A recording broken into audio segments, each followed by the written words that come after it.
आशा देवी की बड़ी बहू शर्मिला स्वभाव की बहुत सीधी सादी थी, जबकि छोटी बहू रजनी उतनी ही चुस्त और चालाक थी, या यूं कहो कि एक नंबर की 420 थी रजनी। किसी को बेवकूफ बनाकर अपना फायदा ढूंढना ही उसकी आदत थी। माँ जी, ये गुलाबी रंग की साड़ी मैं ले लूं? मेरे पास गुलाबी रंग की एक भी साड़ी नहीं है। पर ये साड़ी तो शर्मिला बहू ने। अरे कोई बात नहीं माँ जी, अगर ये साड़ी रजनी को पसंद है तो रजनी ये रख ले, मैं ये नीली रख लूंगी। ठीक है, फिर कल शाम को तुम दोनों जल्दी से तैयार हो जाना, कहीं हमें बरखा की शादी में पहुंचने में देर ना हो जाए। अच्छा हुआ मैंने ये गुलाबी रंग की साड़ी रख ली। मैंने इस पर लगे प्राइस के रेट जो देख लिए थे, ये तो नीली साड़ी से 2000 रुपए महंगी है। अब कल इस साड़ी में मैं सबसे सुंदर लगने वाली हूँ। शर्मिला बहू, तुम सचमुच बहुत अच्छी हो, तुम्हें रिश्ते निभाने आते हैं। तुम अपने मधुर व्यवहार से किसी को भी अपना बना सकती हो, बस देखने वाले का नजरिया होना चाहिए। मैं जानती हूँ तुमने अपने लिए गुलाबी साड़ी पसंद की थी, पर तुमने रजनी का दिल रखने के लिए उसे वो साड़ी दे दी। अक्सर ऐसा ही होता था, रजनी हमेशा पहले ही चीजों का चुनाव कर लेती थी। रजनी गुलाबी साड़ी लेकर कमरे में गई, पर जब वो तैयार होने लगी तो उसकी पलंग में लगी एक कील से थोड़ी फट गई। अब क्या करूं, ये साड़ी तो किनारे से फट गई। मैं अब बरखा की शादी में क्या पहनूंगी? आइडिया, ये ठीक रहेगा। रजनी चालाक थी, वो बहाने से सास के पास गई और बोली, माँ जी ये देखिए, ये साड़ी किनारे से फटी हुई है। लगता है शर्मिला भाभी किसी सस्ती दुकान से ये साड़ियां खरीद कर लाई हैं। कितने मन से मैं ये गुलाबी साड़ी पहनकर तैयार हो रही थी, अब ये फटी हुई साड़ी पहनकर थोड़ी न जाऊंगी। कुछ भी कहो शर्मिला भाभी, आप बहुत चालाक हो, आपने जानबूझकर मुझे हल्की साड़ी दे दी। नहीं, ऐसी बात नहीं है रजनी, मैं देख कर लाई थी। अगर तुम कहो तो मैं दुकानदार को एक बार ये साड़ी दिखा देती हूँ। अभी तो हमें शाम को जाना है, मैं बदल कर ले आऊंगी। नहीं नहीं, उसकी कोई जरूरत नहीं है, मैं कोई और पहन लूंगी, आप ही पहनो नई साड़ी।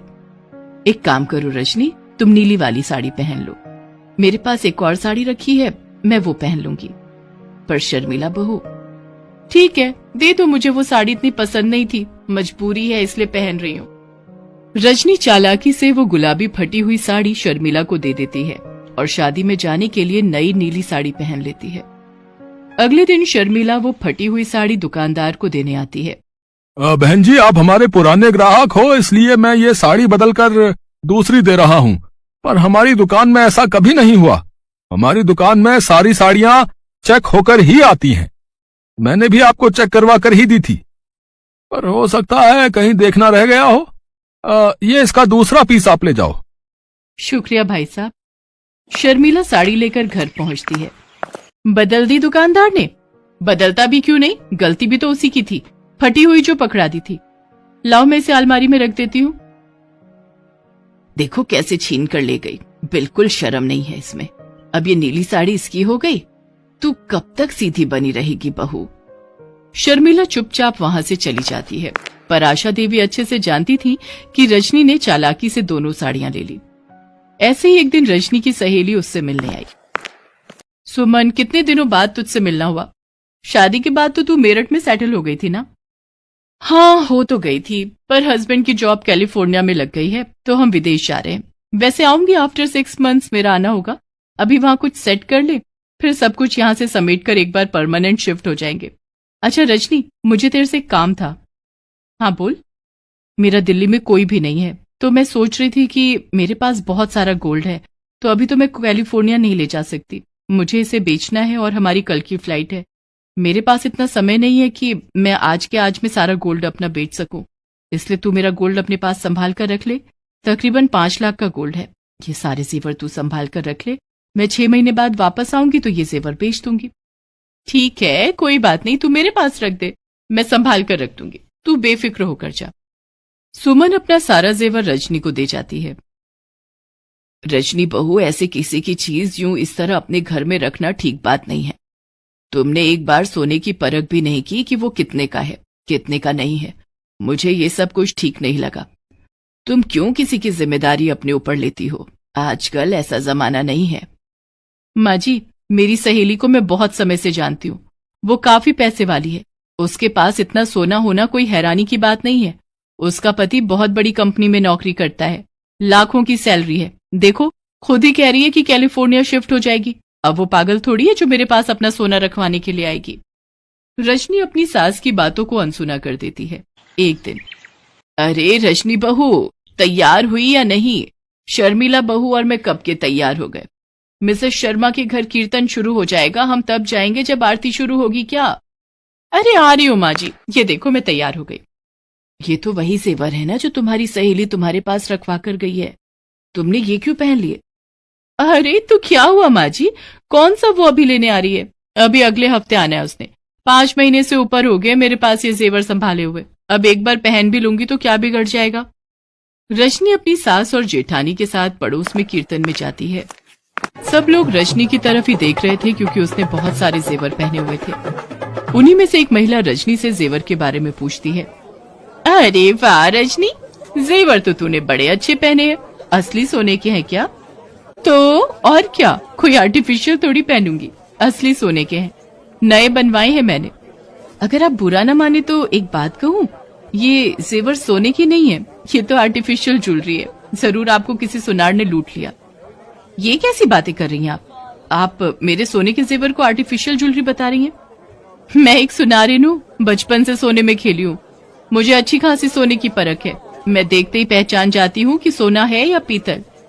काफी देर तक रजनी उस महिला से बहस करती रही और आखिर वो एक सुनार के पास पहुंची, पर सुनार ने भी जेवर नकली होने का दावा किया। सुनार की बातें सुनकर रजनी घबरा जाती है, उसकी सास और शर्मिला भी परेशान हो जाती हैं। रजनी सुमन को फोन पर सारी बात बताती है। उसकी बातों को सुनकर सुमन इंडिया लौटती है। मुझे कुछ नहीं पता रजनी, मैंने तुम्हें असली जेवर दिए थे, ये वो जेवर है ही नहीं जो मैंने तुम्हें दिए थे, ये तो तुम आर्टिफिशियल जेवर मुझे दिखा रही हो। मेरे जेवर दूसरे थे, तुमने मेरे साथ धोखेबाजी की है। तुम कैसी बातें कर रही हो सुमन, तुम यही जेवर तो मुझे पकड़ा कर गई थी, मैं भला जेवर क्यों बदलूंगी? अरे मैं तुम्हें कॉलेज के जमाने से जानती हूँ, तुम जैसी 420 औरत पूरी दुनिया में नहीं मिल सकती। तुमने अपनी चालाकी यहाँ भी नहीं छोड़ी। चुपचाप मेरे जेवर मुझे वापस करो या फिर 5 लाख रुपए मुझे दो। मैं तो पहले ही कह रही थी ऐसे किसी पर विश्वास मत कर, पर ये मानती कहाँ है। अब अपने दोनों बेटों को बुलाऊं दुकान से, वही इसका हल निकालेंगे, वरना पुलिस हमारे घर में आते देर नहीं लगेगी। तभी काफी देर से चुप खड़ी शर्मिला कमरे में से अपना मोबाइल फोन लेकर आती है। सुमन, बहुत हो गया तुम्हारा नाटक, तुमने मेरी देवरानी की बहुत बेइज्जती कर ली। मेरी देवरानी लाखों में एक है और तुम्हारी मक्कारी का सबूत मेरे पास मेरे मोबाइल में कैद है। उस दिन जब तुम रजनी को जेवर दे रही थी, मैंने चुपचाप रजनी को बिना बताए तुम्हारा वीडियो बना लिया था और कुछ फोटो खींच ली थी। ये देखो, तुम यही जेवर रजनी को दे रही थी। इससे पहले कि मैं पुलिस को बुलाऊं, तुम चुपचाप यहाँ से चली जाओ, वरना धोखाधड़ी के इल्जाम में मैं तुम्हें गिरफ्तार भी करवा सकती हूँ। शर्मिला भाभी, आपने उस दिन वीडियो बना लिया था, आज आपकी वजह से मेरे ऊपर से ये झूठा इल्जाम लगने से बच गया। सुमन, यहाँ से चली जाओ और ये अपने आर्टिफिशियल जेवर भी ले जाओ। सच में किसी से अगर कुछ भी लेना देना करो तो उसकी कोई लिखा पढ़ी या रिसीविंग जरूर ले लो। ये बात मैंने आज सीख ली है, भले ही कोई अपना दोस्त हो, रिश्तेदार हो या फिर पराया। सुमन डर जाती है और वहां से चुपचाप चली जाती है। शर्मिला बहू, मैं ये तो जानती थी कि तुम समझदार हो, पर इतनी दिमाग वाली हो ये मुझे आज पता चला। आप ठीक कह रही हो माँ जी, मैं अपने आप को बहुत चालाक समझती थी, पर हर चालाक व्यक्ति समझदार नहीं होता। कभी कभी इंसान का घमंड उसे मार देता है। सॉरी माँ जी, सॉरी शर्मिला भाभी, आज के बाद मैं कभी भी ऐसा कुछ नहीं करूंगी जिससे इस परिवार पर कोई आंच आए। रजनी आशा देवी और शर्मिला से माफी मांगती है। जब आशा देवी के दोनों बेटों को भी इस बारे में पता चलता है तो वो भी बहुत खुश होते हैं, क्योंकि शर्मिला ने इस बात को समझदारी से खुद ही सुलझा लिया। रजनी भी उस दिन से अपनी सास और जेठानी से मेल मिलाप से रहने लगी।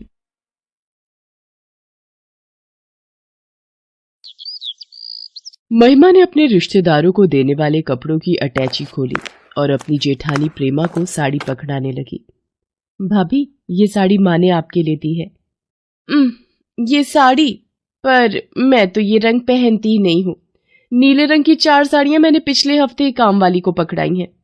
अब ले ही आई हो तो दो, 1-2 बार पहन लूंगी। ये भैया का सूट और ये जूही की फ्रॉक भी है भाभी। वैसे कुछ खास पसंद नहीं है देवर जी आपके ससुराल वालों की, बड़े ही साधारण कपड़े भिजवाए हैं। जूही के मामा पिछले दिनों उसके लिए फ्रॉक लाए थे, देखते ही बनती थी। मेरे मायके वाले पहले चीज को 100 बार परखते हैं फिर खरीदते हैं। बस भी करो प्रेमा, तुम्हें भी कोई ना कोई बहाना चाहिए बात को कुरेदने का। लो जी, कर लो बात। मेरी शादी के वक्त बाबूजी भी जिंदा थे। आज वो होते तो बताते कितने महंगे गहने और जेवर मेरे मायके से आए थे। क्यों माँ जी, अब क्यों चुप हो? कुछ तो बोलो। प्रेमा बहू, बात को खत्म करो और ये पकड़ो संजय की शादी का लिफाफा, बड़ी भाभी के नाम का। महेंद्र, ये तेरा लिफाफा। अब इस लिफाफे को क्या खोल कर देखना, वही 501 रुपए होंगे जो सगाई के वक्त पकड़ाए थे। प्रेमा भाभी, तुमसे कोई नहीं जीत सकता। सब लोग अपने अपने काम पर लग जाते हैं। महिमा एक गरीब घर की लड़की थी। संजय और महिमा की ये लव मैरिज थी। प्रेमा एक अमीर खानदान से आई हुई बहू थी, इसीलिए उसे अपने ऊपर बहुत घमंड था। महिमा के घर में आते ही प्रेमा का घमंडी जेठानी वाला रूप सामने आने लगा था। एक दिन, महेंद्र, ये सब क्या है? ये प्रेस की तार कैसे जली हुई है? मुझे शाम को पार्टी में जाना है और मैं अपनी साड़ी प्रेस कर रही थी। देखो ये किसने किया है। मैंने आज प्रेस को हाथ नहीं लगाया। मैंने तो कल वाली कमीज ही दोबारा पहन ली थी। भाभी, वो सुबह मैं संजय की एक कमीज प्रेस कर रही थी तो पता नहीं कैसे प्लग जल गया, जिसकी वजह से तार भी जल गई। शायद इस प्रेस में पहले से ही कोई खराबी थी। भाभी, क्या कहा? प्रेस में खराबी थी? मेरी मम्मी ने आउट ऑफ इंडिया से ये प्रेस मंगा कर दी थी। ये सब sofa set, washing machine, air conditioner वगैरह जो तुम देख रही हो ना इस घर में, ये सब मेरे दहेज का सामान है। और तुम तो कुछ लाई नहीं हो अपने दहेज में, सब कुछ मेरा ही इस्तेमाल कर रही हो, तो कम से कम सोच समझकर और देखकर इस्तेमाल करना चाहिए ना। तुमने मेरी इतनी महंगी प्रेस खराब करके रख दी। प्रेमा, कोई बात नहीं, बिजली वाले से महेंद्र ठीक करवा ले आएगा। छोटी बहू को इतना सब सुनाने की क्या जरूरत है? माँ जी, आप तो चुप ही रहो, कुछ पता होता नहीं है, बीच में बोलती रहती हो।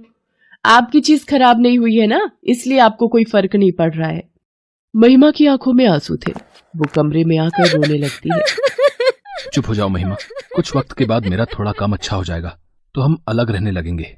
मैं बर्दाश्त नहीं कर सकता कि भाभी तुम्हारे साथ इतना उल्टा व्यवहार करें। वो अपने ऊपर इतना घमंड करती है। अरे नहीं, बस ऐसे ही थोड़ा मन भर आया था। अब शादी के एकदम बाद परिवार अलग हो जाए तो लोग तो यही कहेंगे ना कि मैंने आते से दोनों भाइयों को अलग कर दिया। इसलिए आप अलग रहने की बात दोबारा मन में मत लाना। धीरे धीरे वक्त बीतता है और महिमा के एक बेटा पैदा होता है। बेटे के आने से पूरे घर में खुशियां आ जाती हैं। बधाई हो प्रेमा बहू, तुम्हें ताई की पदवी मिल गई, तुम ताई बन गई। और मैं भी ताऊ बन गया माँ, मुझे भी ताऊ जी कहकर बुलाने वाला आ गया। दादी, मेरा छोटा भाई आ गया, अब मैं तो उसकी बड़ी दीदी हुई ना। हाँ दादी अम्मा, तू उसकी बड़ी दीदी है। बड़े खुश हो रहे हो ना सारे, मेरा मजाक बना रहे हो। और सासू माँ को पता है कि डॉक्टर ने जूही के बाद मुझे दोबारा बच्चा करने के लिए साफ मना किया है। इन्हें पता है कि मैं दोबारा बच्चा नहीं कर सकती, नहीं तो मैं भी एक बेटा पैदा कर सकती थी। महिमा के बेटा होने की खुशी में सबको खुश देखकर प्रेमा मन ही मन ईर्ष्या से जल भुन रही थी। महिमा के बेटे नमन के नामकरण संस्कार के दिन प्रेमा ने हद ही कर दी। महिमा, मुझे लगता है तुम्हारे मायके वालों को समझ नहीं है बिल्कुल भी। नमन की झोली में क्या दिया? सिर्फ 5100 रुपए का लिफाफा। न कोई सोने की चेन, न कोई चांदी के कड़े। मेरी मम्मी ने तो जूही के होने पर मुझे सोने की बालियां दी थी। सासू माँ को सोने के टॉप्स और महेंद्र के लिए सोने की अंगूठी थी। जूही के गले में उन्होंने सोने की चेन, वो भी लॉकेट के साथ, और सोने के कड़े भी डाले थे जूही के हाथों में। सच में शर्म आनी चाहिए तुम्हारे मायके वालों को। बिल्कुल भी लेना देना नहीं आता उन्हें कि बेटी के घर तीज त्योहार पर कैसे दिया जाता है। अब मेरी मम्मी को ही देखो, वो खुद नहीं आ सकी फंक्शन में तो उन्होंने नमन के लिए सोने की चेन भिजवाई है अपनी तरफ से। हालांकि उनका कोई मतलब नहीं बनता था देने का। घर में खुशी का माहौल था। महिमा के घर से भी सब लोग आए हुए थे, इसलिए उस वक्त किसी ने भी प्रेमा को कुछ कहना सही नहीं समझा। महिमा के माँ बाबूजी फंक्शन के बाद चुपचाप वापस चले जाते हैं। महिमा के बेटा होने के बाद से प्रेमा का स्वभाव महिमा के प्रति बहुत खराब होता जा रहा था। एक दिन प्रेमा और महिमा घर पर अकेली थी। सास कहीं बाहर गई हुई थी और महेंद्र और संजय काम पर थे। अरे महिमा कहाँ है? नमन ने रो रो कर पूरा घर सिर पर उठा रखा है। जूही की कल परीक्षा है, उसे पढ़ाने में मुझे कितनी तकलीफ हो रही है। प्रेमा रोते हुए नमन को देख रही थी। तभी उसके मन में पाप जन्म ले लेता है। आखिर है तो लड़का ही, बड़ा होकर सारी जायदाद इसके नाम हो गई तो हमें तो ये सब घर से निकाल देंगे। अब तो जूही के हिस्से का प्यार भी सब इसे ही देने लगे हैं। मौका अच्छा है इसका काम तमाम करने का। प्रेमा नजरें बचाकर नमन का गला दबाने लगती है। तभी महिमा आ जाती है। अरे मेरा मुन्ना, भूख लगी है जो इतनी तेज रो रहा है? आज तो बच गया। अब देखती हूँ, कल इसका मुंडन करवाने गंगा जी ले जा रहे हैं, वही बस इसका खेल खत्म। अगले दिन सब लोग गंगा जी के लिए निकलते हैं। प्रेमा बहू, तुम और महेंद्र एक ही नाव में बैठ जाओ, मैं संजय और महिमा के साथ बैठ जाती हूँ। मैं चाचा चाची की नाव में बैठूंगी। मुझे किसी भी तरह नमन को अपनी गोदी में लेना होगा। जूही, नहीं बेटा, हमारे साथ आओ, चाची ने नमन को उठाना है। भाभी, कोई बात नहीं, जूही हमारी नाव पर ही बैठ जाएगी। तुम दोनों को कैसे संभालोगी? एक काम करो, नमन को तुम मेरी गोद में दे दो। हाँ, ये ठीक रहेगा प्रेमा भाभी, आप नमन को पकड़ लो। महिमा, अच्छी बात है ना, भाभी खुद हमारे साथ प्यार से रहना चाहती है, तो हमें इसमें कोई दिक्कत नहीं होनी चाहिए। हाँ महिमा बहू, नमन को प्रेमा की गोद में दे आओ। महिमा नमन को प्रेमा की गोदी में दे देती है।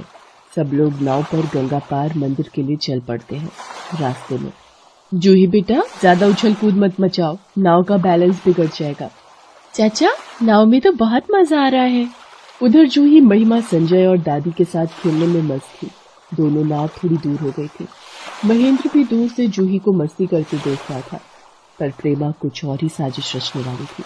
मौका अच्छा है, नमन को गंगा जी में फेंक देती हूँ। महेंद्र का ध्यान भी उन लोगों पर है, किसी को शक भी नहीं होगा।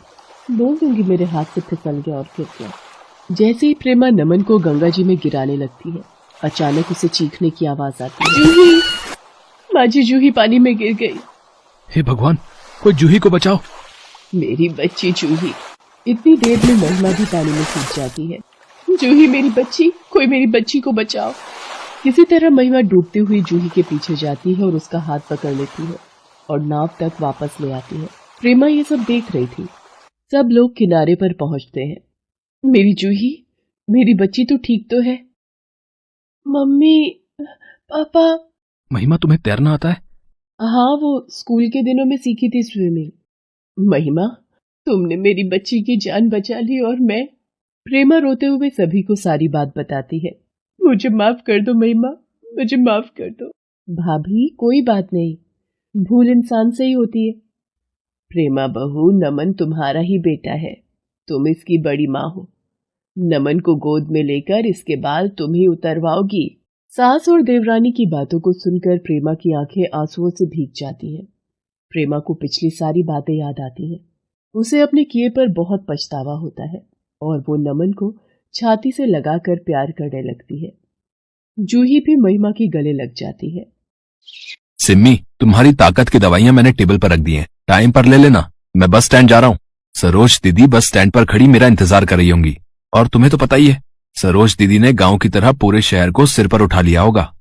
हाँ, तुम रख दो, मैं ले लूंगी। तुम जाओ अपनी दीदी को लेने, नहीं तो वो मुझे ही आकर ताने सुनाएंगी कि मैंने देर कर दी होगी, तभी तुम समय पर नहीं गए। अभी नीता आती होगी, तुम्हारी दीदी से पूछकर उनकी पसंद का उससे खाना भी बनवाना है। ठीक है, मैं दीदी को ले आता हूँ। निखिल की बड़ी बहन सरोज गांव में रहती थी और निखिल अपनी पत्नी सिम्मी के साथ शहर में रहता था। निखिल की बड़ी बहन निखिल से उम्र में काफी बड़ी थी। निखिल और सरोज की उम्र में काफी फर्क था। बचपन में ही माता पिता के गुजर जाने के बाद निखिल को उसकी बहन सरोज ने ही पाल पोस कर बड़ा किया था। निखिल शहर में नौकरी करता था और 2 साल पहले ही निखिल की शादी सिम्मी से हुई थी।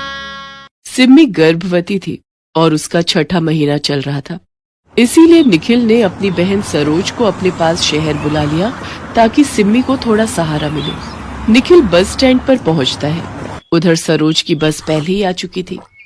क्या भैया, ये कैसे दूध की चाय बनाई है? ऐसा लग रहा है चीनी पत्ती और पानी उबाल कर दे दिया। अरे असली दूध तो हमारे गांव में मिलता है। कितने पैसे हुए चाय के? 15 रुपए। क्या 15 रुपए? ये पानी जैसी चाय 15 रुपए की? इसके तो मैं 2 रुपए भी ना दूं। सरोज दीदी, आप यहाँ चाय की दुकान पर हो? मैंने आपको पूरे बस स्टैंड पर ढूंढ लिया। चलो, गाड़ी मैंने आगे खड़ी की हुई है। पर इस चाय वाले का क्या करूं? 15 रुपए मांग रहा है पानी जैसी चाय के। अब ये लो भैया। चलो दीदी, मेरी गाड़ी आगे खड़ी है, वहाँ जाम लग जाएगा। बताओ, 15 रुपए पकड़ा दिए बेकार सी चाय के। निखिल और सरोज घर आ जाते हैं। सिमी फ्रूट सलाद खाने ही बैठी थी कि सरोज घर के दरवाजे से ही उसे टोक देती है। सिमी, रुको। ये तुम क्या कर रही हो? पता है गर्भवती स्त्री को पपीता नहीं देते हैं, और वो भी तब जब छठा महीना चल रहा है। कोई जरूरत नहीं है पपीता खाने की। नमस्ते दीदी, पपीता तो फ्रूट्स में आता है ना? वो तुम्हारी बात ठीक है, पर पपीते की तासीर गर्म होती है, बहुत गर्म। इसीलिए गर्भावस्था के समय पपीते का सेवन ठीक नहीं है। हाँ, बाकी फल तुम खाओ, कोई परहेज नहीं। देखा सिम्मी, तभी मैंने ऐसे समय में दीदी को बुला लिया ताकि तुम्हारी अच्छे से देखभाल हो सके। देखभाल की जगह टोका टाकी ज्यादा करेंगी, इतना मुझे पता है। पता नहीं आगे और क्या क्या मना करेंगी। नीता आ गई है। दीदी आप बता दो आपकी पसंद का क्या बनवाना है। ये क्यों बनाएगी? तुम क्यों नहीं बना रही हो? दीदी हमारी काम वाली खाना बनाती है, हमने खाना बनाने के लिए ही इसे रखा है। ठीक है, अब क्या ही बोलूं, पर बहुत साफ सुथरा और अच्छा बनाना, शुद्ध देसी घी का। मैं देसी घी का बना ही खाना खाती हूँ। पर दीदी मैं तो ऑलिव ऑयल यूज करती हूँ। क्या? Olive oil? तुम्हें तो गर्भावस्था में देसी घी खाना चाहिए। आगे 9वें महीने में मैं तुम्हें देसी घी से बनी चीजें खिलाऊंगी, इसके अलावा कोई तेल घी नहीं खाओगी। अब क्या करूं, ये तो मुझे जबरदस्ती देसी घी खिलाकर मोटा कर देंगी। पता नहीं निखिल ने इनको क्यों बुला लिया, अपने गांव के देहाती नुस्खे यहाँ भी ले आई हैं। सिमी को उन सब चीजों को खाने की आदत नहीं थी जो सरोज उसे ऐसे समय में खाने के लिए कहती थी। 7वें महीने में सरोज सिमी की गोद भराई की रस्म रखती है। ओ नो निखिल, ये सब करना जरूरी है क्या? इतनी भारी साड़ी पहना रखी है मुझे कि मेरे से चला तक नहीं जा रहा है। ऊपर से इतने सारे तेल घी वाले पकवान, और इतने मेहमानों के जाने के बाद घर कितना फैल जाएगा। गुस्सा आ रहा है मुझे तो। मैं पहले ही इतनी थकी हुई रहती हूँ, ऊपर से ये फंक्शन। सिमी, थोड़ी देर की तो बात है, दीदी ने इतने प्यार से तुम्हारे लिए ये फंक्शन रखा है। चलो नीचे, मेहमान हमारा इंतजार कर रहे हैं। सरोज और बाकी के मेहमान सिमी को उपहार देते हैं और उसकी गोद भराई की रस्म होती है। सिमी बेमन से इस फंक्शन को अटेंड कर रही थी। उसे सरोज का साथ में रहना बिल्कुल भी अच्छा नहीं लगता था। वो तो यही चाहती थी कि कब सरोज गांव जाए और उसे कोई टोका टाकी करने वाला ना हो। कुछ समय बाद सिमी को 9वां महीना लग जाता है। अब सरोज ने सिमी पर और ध्यान देना शुरू कर दिया था। सरोज दीदी, आपके आ जाने से मुझे बहुत सहारा मिला है, नहीं तो मैं सिमी को लेकर बहुत परेशान रहता था। और अब मुझे पता है मेरे पीछे आप सिमी के साथ हो, तो मुझे कोई डर नहीं। कितनी अच्छाइयां हो रही हैं अपनी बहन की। यहाँ मेरा दिमाग खराब करके रख दिया है इन्होंने। निखिल, मैंने तुझे कल कहा था कि थोड़ी देर सिमी को गली के नुक्कड़ तक टहला लाया कर। जा, इसे थोड़ी देर टहला लाया कर। दीदी क्या ही लेकर जाऊं, सिमी तो सोने चली गई है। अच्छा हुआ मैं सोने का नाटक करके कमरे में आ गई, नहीं तो फिजूल में मुझे इस टाइम टहलने जाना पड़ता। सच में मुझे ऐसे टाइम में तो बिल्कुल मन नहीं करता कि मैं बिस्तर से भी उठूं। एक दिन निखिल को किसी जरूरी काम से बाहर जाना था, तो उसे रात में लौटने में देर हो जाती है। तभी पीछे से सिमी के दर्द उठ जाता है और वो दर्द से चीखने लगती है। तभी सरोज उसके पास दौड़ती हुई आती है। घबराओ नहीं सिमी, सब कुछ ठीक हो जाएगा बेटा, सब्र से काम लो, और जैसा जैसा मैं कहती हूँ वैसे करना। नहीं नहीं बेटा, सांस को ऊपर नहीं खींचना, सांस को नीचे छोड़ो। सरोज दीदी, आप मुझे परेशान मत करो, मैं अब तक आपकी बहुत बातें मानती आई हूँ। निखिल कुछ ही देर में आ रहे हैं और मैंने अपनी लेडी डॉक्टर को भी फोन कर दिया है। आप बिल्कुल भी मेरे पास मत आना। पता नहीं आप कुछ गलत कर दो और मुझे और मेरे बच्चे को परेशानी हो जाए। मैं नहीं चाहती कि कोई खतरा हो। सिमी सरोज को बिल्कुल भी पास नहीं आने दे रही थी और उसका दर्द बढ़ रहा था। निखिल भी रास्ते में था और लेडी डॉक्टर पहुंचने ही वाली थी। अचानक सिमी बेहोश होने लगी तो जबरदस्ती सरोज को उसके पास जाना पड़ा। सिमी, तुम नहीं जानती हो, मैंने गांव में कई बार दाई माँ के साथ काम किया है, इसलिए मुझे सारे उपचार आते हैं। जैसे मैं कहती हूँ वैसे ही करो तो तुम्हें दर्द में आराम मिलेगा। मैं तुम्हें वादा करती हूँ तुम्हें कुछ नहीं होगा। तभी लेडी डॉक्टर भी आ जाती है। निखिल भी पहुंच जाता है। लेडी डॉक्टर कमरे में जाती है। अरे सरोज जी, आप और यहाँ। Simi, you are so lucky कि तुम्हारे साथ सरोज जी जैसी एक अच्छी और कुशल दाई है। सरोज जी, हमारे पास समय बहुत कम है, हमारे पास हॉस्पिटल जाने का टाइम नहीं है, हमें इसी समय ये डिलीवरी करनी होगी। आप मेरी मदद कीजिए। वैसे मैंने हॉस्पिटल स्टाफ को फोन कर दिया है, स्टाफ की नर्स अभी पहुंच रही है। ठीक है डॉक्टर बिटिया, आप मुझे बता दीजिए कि मुझे क्या क्या करना है। सिमी सब कुछ देख रही थी, उसे हल्का हल्का होश था। कुछ देर बाद सिम्मी एक प्यारे से बेटे को जन्म देती है। सिम्मी अपने किए पर बहुत शर्मिंदा थी। सिम्मी, गांव में कैंप लगा था तो मैं ड्यूटी पर थी। वहाँ सरोज जी मेरे पास हमेशा मदद के लिए रहती थी। She is very talented. सचमुच मैं कितना लकी हूँ जो मुझे सरोज दीदी जैसी बहन मिली। आप ठीक कह रही हो। मैं भी बहुत खुशनसीब हूँ जो सरोज दीदी मेरी बड़ी ननद, मेरी बड़ी बहन मेरे साथ है। अरे अब बस भी करो, तुम दोनों क्या मुझे रुला दोगे? लाओ लाओ मेरे भतीजे को मेरी गोदी में दो। बेटे के पैदा होने की खबर सुनकर सरोज का पति और बच्चे भी शहर आ जाते हैं। सिम्मी अब सरोज की बातों को बहुत प्यार से सुनती भी थी और मानती भी थी। कुछ समय बाद सरोज खुशी खुशी गांव वापस लौट जाती है।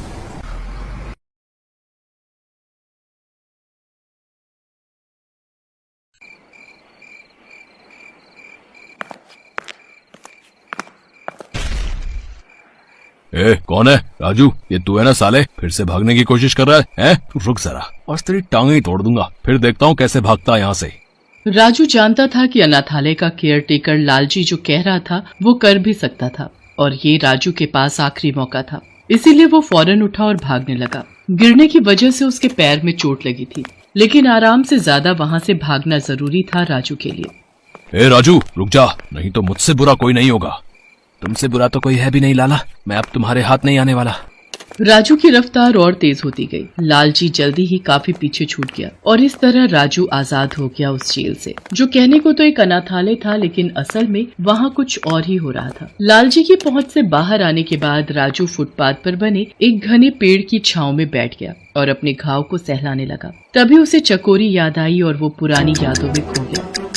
ए, तू नया है ना? कौन लाया तेरे को? साहब, मेरा नाम राजू है। पिछले हफ्ते जो पुल गिरा था ना, मेरे माँ बाबा उसके नीचे दबकर मर गए। फिर मेरे चाचा ने मेरी खोली छीन ली और मुझे बाहर निकाल दिया। फिर मुझे किशन भैया मिले, बोले यहाँ रहने को, खाने को और पहनने को भी मिलेगा। ये सच है ना साहब? हाँ, ये सब मिलेगा, पर उसके लिए तुझे काम भी करना पड़ेगा, समझा ना? हाँ साहब, मैं करूँगा ना। आप जो काम बोलोगे मैं सारा काम करूँगा। ए चकोरी, ले जा इसे और समझा दे सारा काम। चकोरी एक पैर से अपाहिज थी और उम्र में राजू से कुछ ही बड़ी रही होगी, लेकिन उस अनाथालय में वो पहले से थी, इसलिए वहाँ के बारे में सब कुछ जानती थी। राजू, तुम्हें यहाँ नहीं आना चाहिए था। ये जगह किसी नरक से कम नहीं है। हैं? ये क्या कह रही हो दीदी? किशन भैया तो कह रहे थे कि वो किशन और ये लालजी, ये मिलकर ही तो चलाते हैं इस जगह को। ये लोग तेरे और मेरे जैसे अनाथ बच्चों को यहाँ रख लेते हैं और फिर उनसे जानवरों की तरह काम करवाते हैं, और काम ना करो तो बहुत मारते भी हैं। ये देख, मेरे पैर का क्या हाल किया इन लोगों ने। अगर ये बात है तो मैं जा रहा हूँ यहाँ से, अभी जा रहा हूँ। नहीं, अभी नहीं, रात को कोशिश करना, मैं जब इशारा करूँ तब। चकोरी राजू की मदद करती है, लेकिन कई बार कोशिश करने के बाद भी राजू उस अनाथालय से भाग नहीं पाता। कभी किशन तो कभी लालजी उसे पकड़ ही लेते थे और फिर उसे बहुत बुरी तरह मार पड़ती थी। चकोरी ने जो कुछ राजू से कहा वो बिल्कुल सच था। लालजी अनाथालय की आड़ में बच्चों से जी तोड़ मजदूरी करवा रहा था और उसके बदले ना तो उन्हें पैसे देता था और ना ही पेट भर खाने को। इतना ही नहीं, अनाथालय के नाम पर आने वाला चंदा भी वो बच्चों पर खर्च नहीं करता था। ये दाल है या पानी? भैया, चावल थोड़े से और दे दो ना, मैं खाली चावल खाकर ही रह लूंगा। चुप कर, तेरा बाप रख के गया क्या? यहाँ दाल चावल है, जो मिला है चुपचाप खा ले। ज्यादा नखरे हैं तो ला, ये भी वापस कर। नहीं, रहने दो भैया, मैं जाता हूँ। राजू, रो मत, ले, तू मेरे चावल ले ले। तो फिर तुम क्या खाओगी दीदी? तुम्हें भी तो भूख लगी होगी। नहीं, मुझे भूख नहीं है। वो मैंने ना रसोई में ये चावल पकाते हुए चुपचाप थोड़े से खा लिए थे। मेरा पेट भरा हुआ है, ले, तू खा ले। राजू जानता था कि चकोरी झूठ बोल रही है, लेकिन फिर भी उसने चकोरी का दिल रखने के लिए उसकी प्लेट से थोड़े से चावल ले लिए। राजू और चकोरी दोनों ही अनाथ थे, लेकिन यहाँ वो दोनों एक दूसरे का सहारा बन गए थे और भाई बहन भी। राजू, अच्छा मौका है, लालजी सो रहा है, जा अभी भाग जा। दीदी तुम भी चलो ना। नहीं राजू, मैं इतनी ऊंची दीवार नहीं फांद पाऊंगी। तू जा और सीधे पुलिस के पास जाना, फिर तू मुझे यहाँ से ले जाना मेरे भाई, तब तक मैं तेरा इंतजार करूंगी। अचानक एक गाड़ी के हॉर्न से राजू अपने ख्यालों से बाहर आ गया। दीदी मैं आ रहा हूँ तुम्हें लेने। सुबह हो चुकी थी। राजू सीधा पुलिस स्टेशन गया और वहाँ जाकर उसने लालजी के बारे में सब कुछ बता दिया।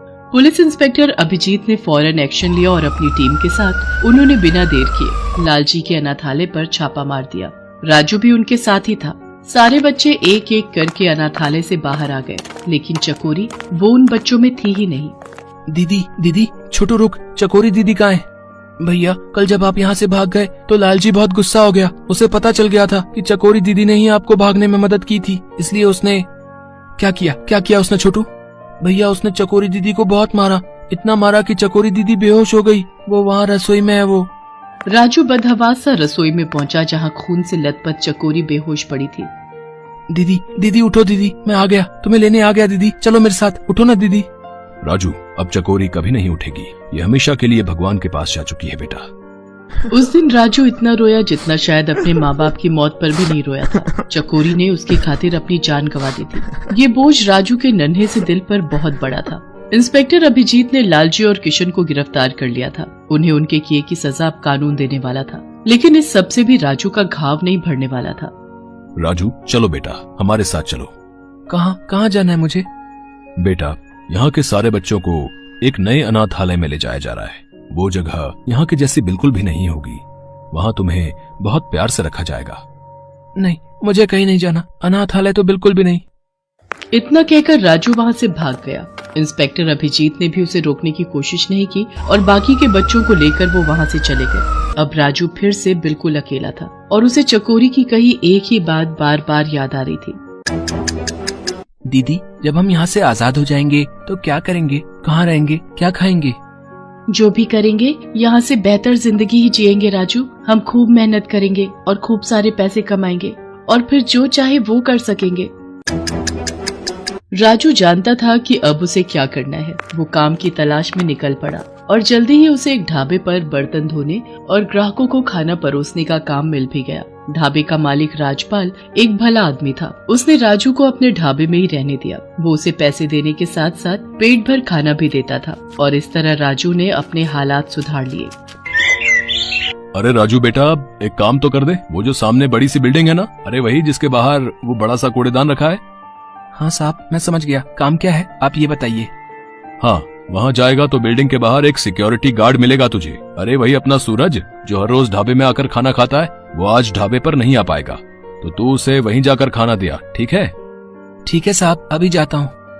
राजू अपने साथ खाना लेकर उस बिल्डिंग की तरफ चल देता है। वो सिक्योरिटी गार्ड को खाना देने के बाद वापस ढाबे की तरफ चल पड़ता है। तभी अचानक, अरे ये कौन रो रहा है? ये आवाज तो शायद उस कूड़े में से आ रही है। राजू सही था। उस बड़े से कूड़ेदान से एक बच्चे के रोने की आवाज आ रही थी। आवाज बहुत ही धीमी थी, इसलिए आते जाते लोगों का ध्यान उस पर नहीं गया। लेकिन राजू ने जैसे ही उस आवाज को सुना तो वो बिना देर किए उस आवाज की तरफ गया और फटाफट कूड़ेदान से कूड़ा बाहर निकालने लगा। अरे ये तो वहाँ कूड़े के ढेर के बीच एक नवजात बच्ची थी, जिसकी सांसें और आवाज किसी भी वक्त बंद होने वाली थी। राजू उस बच्ची को लेकर फौरन ढाबे के मालिक राजपाल के पास गया और उसे सब कुछ बताया। राजू चल बेटा, इसे फौरन अस्पताल लेकर जाना होगा। सही वक्त पर अस्पताल पहुंचने से उस बच्ची की जान बच गई। राजपाल ने अस्पताल की फीस भरी और फिर उस बच्ची के बारे में पुलिस को इत्तला कर दी। साहब, वो पुलिस वाले अंकल ने क्या कहा? इसके माँ बाप कब तक मिल जाएंगे? सच कहूँ राजू, तो पुलिस के भरोसे बैठे रहना बेकार ही है। तू ही सोच, जिन जालिमों ने इस मासूम को कूड़े के ढेर में फेंक दिया, भला वो लोग अब क्यों अपनाएंगे इसे? मेरे भी पहले से 2 बच्चे हैं, तो मैं भी इसके लिए कुछ कर पाने की स्थिति में नहीं हूँ। फिलहाल मुझे लगता है इसे किसी अनाथ आश्रम को सौंप देना ही बेहतर रहेगा। राजपाल के मुंह से अनाथ आश्रम का नाम सुनते ही राजू सिहर उठा। उसे बीती सारी बातें याद आने लगी। वो काफी देर तक उस बच्ची को गोद में लिए उसे देखता रहा।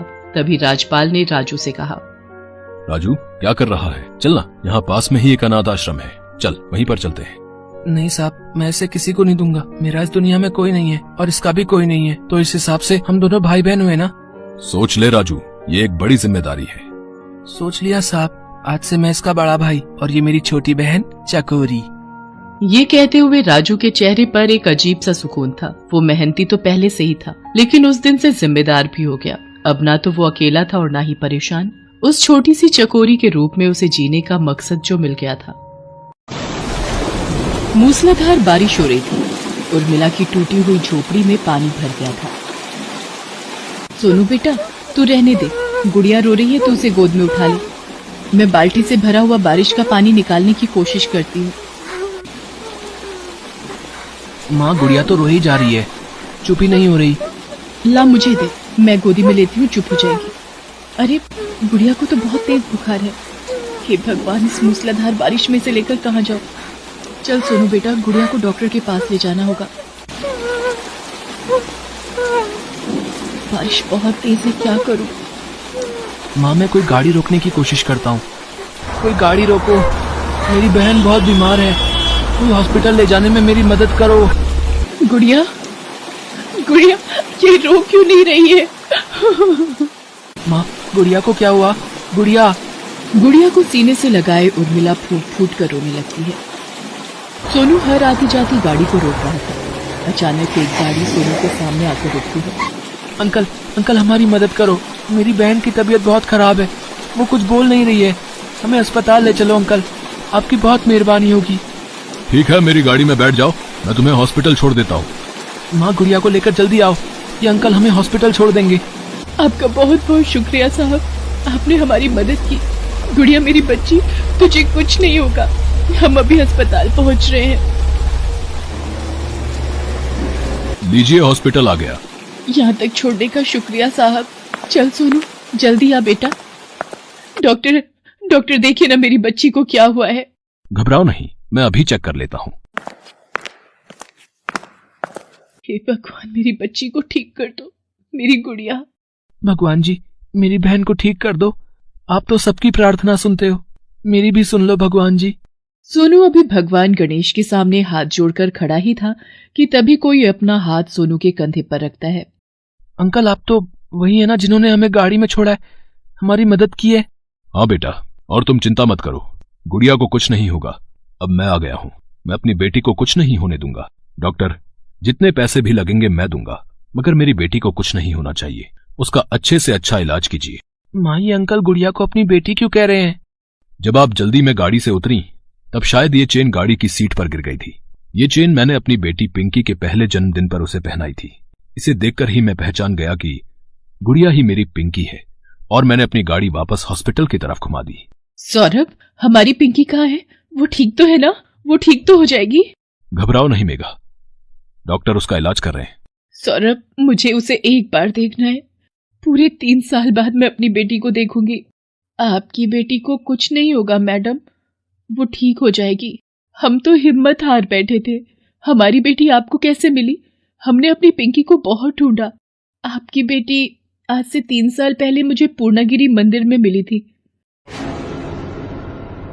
अचानक भक्तों ने भगदड़ मचा दी, लोग इधर उधर भाग रहे थे। जब सब कुछ शांत हो गया तो मैं अपने बेटे सोनू को गोदी में उठाकर वापस आ रही थी कि अचानक मैंने एक छोटी सी बच्ची के रोने की आवाज सुनी। हे भगवान, ये छोटी बच्ची किसकी है? ये तो बहुत रो रही है।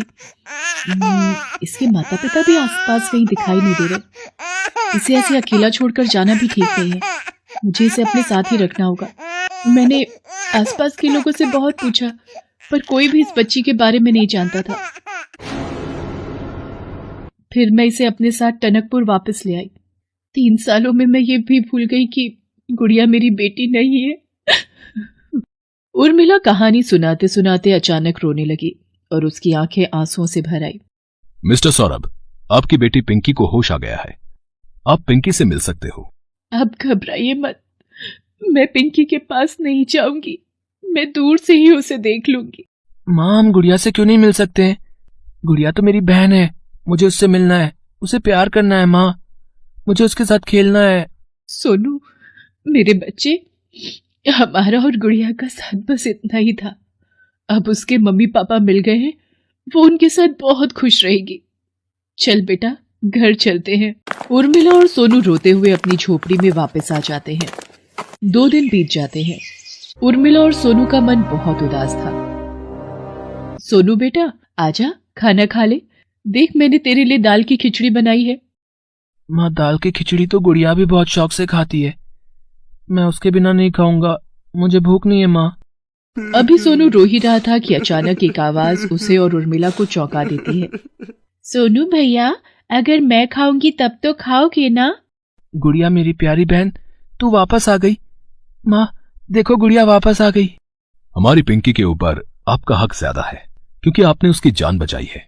हम यही चाहते हैं कि आप दोनों पिंकी के साथ रहो। इसीलिए हम आपको लेने आए हैं। अब से आप दोनों भी हमारे और पिंकी के साथ रहोगे। पर मैं कैसे? क्यों? भगवान कृष्ण की भी तो दो माँ थी, देवकी जिन्होंने उनको जन्म दिया और यशोदा जिन्होंने उनका लालन पालन किया। आप यशोदा माँ बनकर अपनी गुड़िया को प्यार दोगी ना? इतना सुनते ही उर्मिला की आंखें आंसुओं से भर आती हैं और वो अपनी गुड़िया को कलेजे से लगा लेती है और गुड़िया भी सोनू और उर्मिला के गले लग जाती है।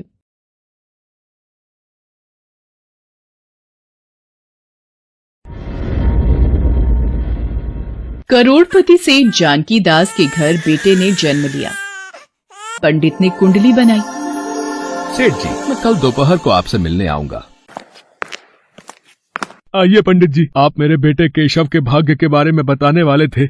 जानकी दास जी, मैंने केशव की कुंडली को अच्छी तरह से देख परख लिया है। वैसे तो ये बड़ा होकर बहुत होनहार और कामयाब इंसान बनेगा, पर क्या बात है पंडित जी, आप रुक क्यों गए? केशव के विवाह में एक अड़चन आएगी। आपके बेटे का विवाह एक बहुत ही गरीब लड़की से होगा। ये आप क्या कह रहे हैं पंडित जी? हमें किसी भी चीज की कोई कमी नहीं। करोड़ों की जायदाद का मालिक होगा मेरा बेटा, फिर वो भला किसी गरीब लड़की से कैसे शादी कर सकता है?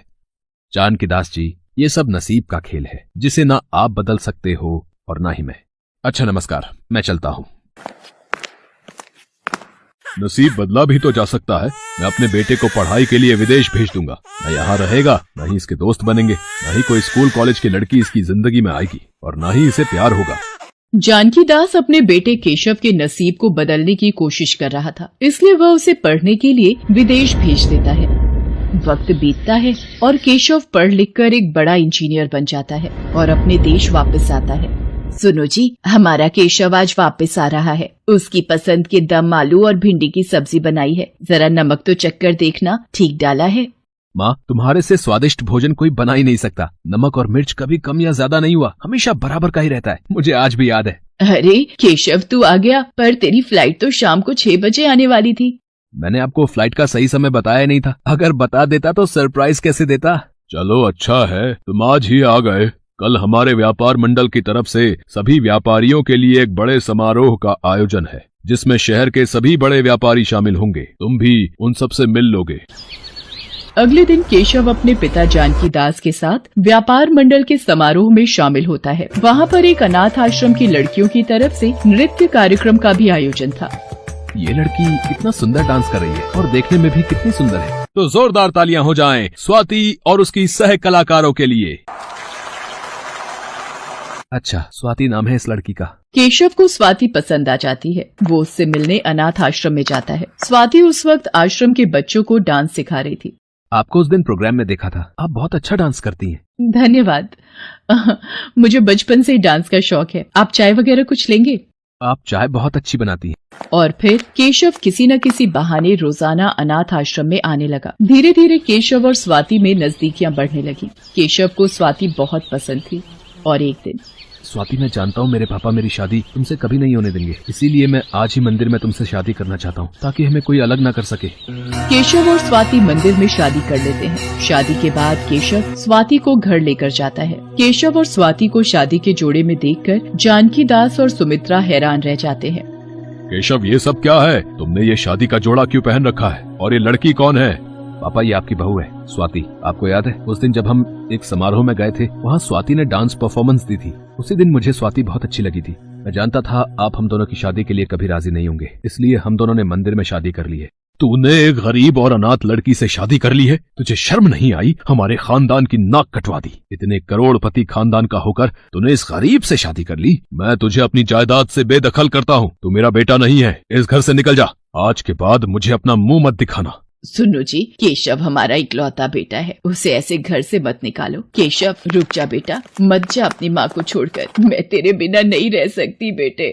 माँ, मुझे मत रोको। स्वाति को इस घर में अगर पिताजी स्वीकार नहीं करेंगे तो मेरा भी यहाँ रुकने का कोई फायदा नहीं। मैंने स्वाति से शादी की है, मैं उसका साथ जीवन भर निभाऊंगा। केशव स्वाति को लेकर घर से चला जाता है। सुमित्रा फूट फूट कर रोने लगती है और जानकी दास गुस्से में अपने कमरे में चला जाता है। केशव और स्वाति रात के अंधेरे में सड़क पर इधर उधर घूमते रहते हैं। केशव, आज आपके दुख का कारण मैं हूँ, मुझे माफ कर दीजिए। तुम क्यों माफी मांग रही हो स्वाति? तुम्हें पत्नी रूप में पाने की इच्छा मेरी थी। मैं हमेशा तुम्हारा साथ निभाऊंगा। केशव के पास कुछ रुपए थे जिनसे वो एक छोटा सा कमरा किराए पर ले लेता है और नौकरी ढूंढना शुरू कर देता है। केशव को एक कंपनी में नौकरी मिल जाती है। वो खुशी खुशी घर की ओर आ रहा था कि तभी एक ट्रक उसे चोट मारता हुआ आगे चला जाता है। डॉक्टर, मेरे पति अब कैसे हैं? देखिए, काफी खून बह गया है। हमें जल्दी ऑपरेशन करना होगा। आप 50 लाख रुपए का इंतजाम कर लीजिए। हमारे पास बहुत कम वक्त है। 50 लाख रुपए? हे भगवान, मैं कहाँ से लाऊं? पिताजी। हाँ। स्वाति दौड़ती हुई बुरी हालत में सेठ जानकी दास के पास जाती है और फूट फूट कर रोने लगती है। क्या हुआ स्वाति, तुम रो क्यों रही हो? और केशव कहाँ है? माँ, केशव का एक्सीडेंट हो गया है। डॉक्टर ने कहा है उनकी जान खतरे में है। यदि 50 लाख रुपए का इंतजाम नहीं हुआ तो केशव का ऑपरेशन नहीं हो पाएगा। पिताजी, केशव को बचा लीजिए, बचा लीजिए। रोना बंद करो स्वाति। 50 लाख रुपए अपने बेटे के लिए मैं जरूर दूंगा। आखिर मेरा इकलौता बेटा है। मैं उसकी जान जरूर बचाऊंगा। रुको, मैं रुपए लेकर आता हूँ। ये लो रुपए, पर ये रुपए देने के बदले मेरी एक शर्त है। सुनो जी, वहाँ हमारा बेटा जिंदगी और मौत से लड़ रहा है और तुम्हें यहाँ शर्तें लगाने की पड़ी हुई है। बहू को रुपए दे दो। इतनी आसानी से कैसे दे दूं? पहले इसे मेरी शर्त माननी होगी। ये रुपए मैं इसे तब दूंगा जब ये केशव से हमेशा के लिए अपना रिश्ता तोड़ देगी और उसे छोड़कर चली जाएगी। कैसी बातें कर रहे हैं आप? ये हमारी बहू है, ये केशव को कैसे छोड़ सकती है? केशव इसका पति है। पिताजी, मुझे आपकी शर्त मंजूर है। केशव के होश में आते ही मैं यहाँ से चली जाऊंगी। केशव का ऑपरेशन होता है। उसे होश आता है। मेरे बच्चे, तुझे होश आ गया। भगवान का लाख लाख शुक्र है। वो तुम्हें छोड़कर चली गई है और तुम्हारे लिए ये चिट्ठी छोड़ गई है। केशव, मेरे पास तुम्हारा इलाज करवाने के लिए पैसे नहीं है। तुम्हारे जैसे कंगाल लड़के के साथ शादी करके मैं तंग आ गई हूँ, इसलिए मैं अब इस पति पत्नी के रिश्ते से आजाद होना चाहती हूँ। मैं जा रही हूँ। पढ़ ली चिट्ठी। ये छोटे गरीब लोग ऐसे ही होते हैं। इसने सोचा होगा तुम जैसे अमीर लड़के को फंसाकर करोड़पति घर की बहू बन जाएगी, पर ऐसा नहीं हुआ। वो तुम्हारी गरीबी देखकर 2 दिन में ही भाग गई। मुझे विश्वास नहीं हो रहा। स्वाति मेरे साथ ऐसा कभी नहीं कर सकती। वो मुझे बहुत प्यार करती है। स्वाति, तुम कहाँ चली गई? तुम मुझे क्यों छोड़कर चली गई? सुमित्रा को भी जानकी दास ने धमकी दे रखी थी कि अगर कोई भी सच्चाई अपने बेटे को बताएगी तो वो उसे भी घर से निकाल देगा और उससे अपना रिश्ता तोड़ देगा। केशव उदास रहने लगा था। उसका मन नहीं लगता था। वो हर समय स्वाति को याद करता था। एक दिन, सुमित्रा, मेरी लड़की वालों से बात हो गई है। केशव के लिए सेठ रोशन लाल की बेटी बहुत सही रहेगी। केशव अभी इस दर्द से उभर भी नहीं पाया है और आप उसकी शादी के बारे में सोच रहे हैं। माँ, मैं जरा काम से जा रहा हूँ, थोड़ी देर में आता हूँ। केशव बेटा, तुम पहचाना मुझे? और विदेश से कब लौटे? अब तो तुम पिता बनने वाले हो। मुझे इस बात की बड़ी खुशी है। मतलब स्वाति अनाथ आश्रम में है? हाँ, वो तो बता रही थी कि तुम बिजनेस के काम से विदेश गए हो, तो वो कुछ दिन बच्चों के पास आश्रम में ही रहेगी। महिला की बात को सुनकर केशव का दिमाग घूम जाता है और वो अनाथ आश्रम पहुंचता है। वहां जाकर उसे स्वाति से सारी सच्चाई पता चलती है, जिसे सुनकर वह बहुत दुखी होता है। स्वाति, तुमने मेरे लिए अपना जीवन दुखों में डाल दिया। मैं पापा को कभी माफ नहीं करूंगा। तुम अभी इसी वक्त मेरे साथ घर चलो। केशव स्वाति को लेकर घर आ जाता है। वाह पिताजी, आपने मेरी जिंदगी का सौदा किया, और वो भी मेरी पत्नी से, जो मेरे लिए अपनी जान भी दे सकती है। आज आपको अपना पिता कहते हुए मुझे शर्म आ रही है। मैं सिर्फ आपको यही बताने आया था कि आज के बाद आपका और मेरा कोई रिश्ता नहीं है। मैं स्वाति को लेकर हमेशा हमेशा के लिए इस घर से जा रहा हूँ। मैं अपने आने वाले बच्चे को नई जिंदगी खुशियों से भरी देना चाहता हूँ। आज भी आप अगर कुछ नहीं बोले तो मैं अभी आपको छोड़कर चली जाऊंगी। अपने बेटे के पास रहूंगी। रहना आप अपनी सैशो आराम की जिंदगी के साथ जिंदगी भर अकेले। चल बेटा केशव, तेरे पापा का दिल पत्थर का है। उन्हें अपने परिवार से ज्यादा पैसे और रुतबे से प्यार है। सुमित्रा केशव और स्वाति के साथ घर छोड़कर जाने लगती है। तभी जानकी दास की आंखों में आंसू आ जाते हैं। रुक जाओ सुमित्रा, जब केशव और तुम ही नहीं होगे तो मैं इस घर में क्या करूंगा? मुझे छोड़कर मत जाओ। मैं अपने किए पर बहुत शर्मिंदा हूँ। स्वाति बहू, मुझे माफ कर दो। पिताजी, आप यूँ माफी मत मांगिए। मैंने आपकी किसी बात का बुरा नहीं माना। सेठ जानकी दास को अपने किए का पछतावा हो जाता है। केशव और स्वाति सेठ जानकी दास और सुमित्रा के पैर छूते हैं और आशीर्वाद लेते हैं।